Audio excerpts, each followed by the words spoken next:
திமுக MLA எப்படி சட்டசபையில் வந்தீங்களாக்க அவர் கையை உடைப்புன்ற மாதிரி சொல்றாரு.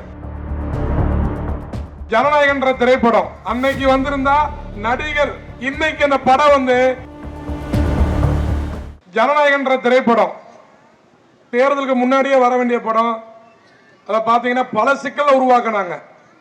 சினிமா துறையில் அவர் பார்த்த பல இன்னல்களையும் தாண்டி அவர் உச்ச நட்சத்திரமாக தமிழகத்தில் ஒரு உச்ச நட்சத்திர நடிகராக இருந்தார். அந்த திரைப்படத்தை தடை பண்ணாங்க. அதை பத்தி அவர் கவலையே படல. ஆனா இப்ப பாத்தீங்கன்னா அன்னைக்கு வந்திருந்தா நடிகர், தமிழக வெற்றி கழகத்தின் தலைவர் அப்படின்றத வந்திருக்கும்.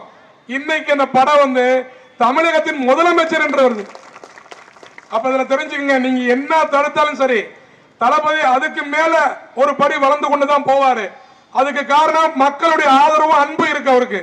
காங்கிரஸ் தலைவர்கள் மரியாதைக்குரிய அண்ணன் சிதம்பரம் அவர்களும் மாணிக்கத்தார் அவர்களும் பாராட்டிருக்காங்க. காமராஜர் ஆட்சி வரணும்னு சொல்லி ஆசைப்பட்டோம். இன்னைக்கு இந்த காமராஜர் ஆட்சியை தளபதி அவர்கள் நடத்தி கொண்டிருக்கின்றார் சொல்லிட்டாங்க. ஒரு திமுக எம்எல்ஏ தளபதியை பத்தி தவறா பேசுறாரு. எப்படி சட்டசபையில் வந்தீங்களாக்க அவர் கையை உடைப்புன்ற மாதிரி சொல்றாரு. ஏண்டா 8 கோடி மக்கள் இருக்கான் தளபதிக்காக. 8 கோடி பேர், 1 2 இல்ல, தமிழகத்தில் உள்ள 8 கோடி பேரும் தளபதி வந்து அண்ணனாவும் தம்பியாவும் நினைச்சிட்டு இருக்காங்க. ஆர்பி உதயகுமார் அப்படித்தான் பேசிக்கிட்டே இருக்காரு. முடியல என்ன அப்படின்னு கேட்டீங்கன்னாக்க அவர் 2 பேர் இருக்காரு. எம்எல்ஏ இருந்தாரு, மந்திரியா இருந்தாரு.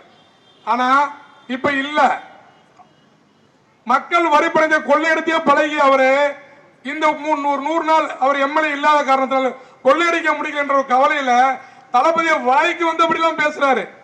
இன்னைக்கு சொல்றாரு அவர் பிரதமர் ஆக போறாரு அப்படின்னு சொல்லி பண்ணிட்டு இருக்காங்க. இதை தடுக்கணும். சரிங்க, இந்தியாவின் தலை சிறந்த மாநிலத்தை தமிழகம் முதலிடமா கொண்டு வந்தா உலகத்திலே இந்தியாவின் நம்பர் 1 கொண்டு வர தகுதி தளபதி இருக்குன்னா ஒரு பிரதமர் வரட்டுமே. உங்களுக்கு என்ன பிரச்சனை? எல்லாமே காரணம் என்ன? கொள்ளையடித்தவங்களுக்கு மட்டும்தான் கோபம். வெளியே சொல்லப்பட வெக்க கடையா சொல்லணும். மதுரை மாநகராட்சி நினைச்சு பார்த்தா வரி ஏய்ப்பு, வரியில கொள்ளை. நீங்க நல்லா தெரிஞ்சுக்கங்க, தளபதி இருக்கும் வரை தமிழகத்தை எவராலே அசைத்து கூட பார்க்க முடியாது என்பதை கூறிக்கொண்டு தமிழகத்தின் நிரந்தர முதல்வர் அண்ணன் தளபதி அவர்கள் தான் என்று கூறி வாய்ப்புக்கு நன்றி பாராட்டி விடைபெறுகிறேன். நன்றி, வணக்கம்.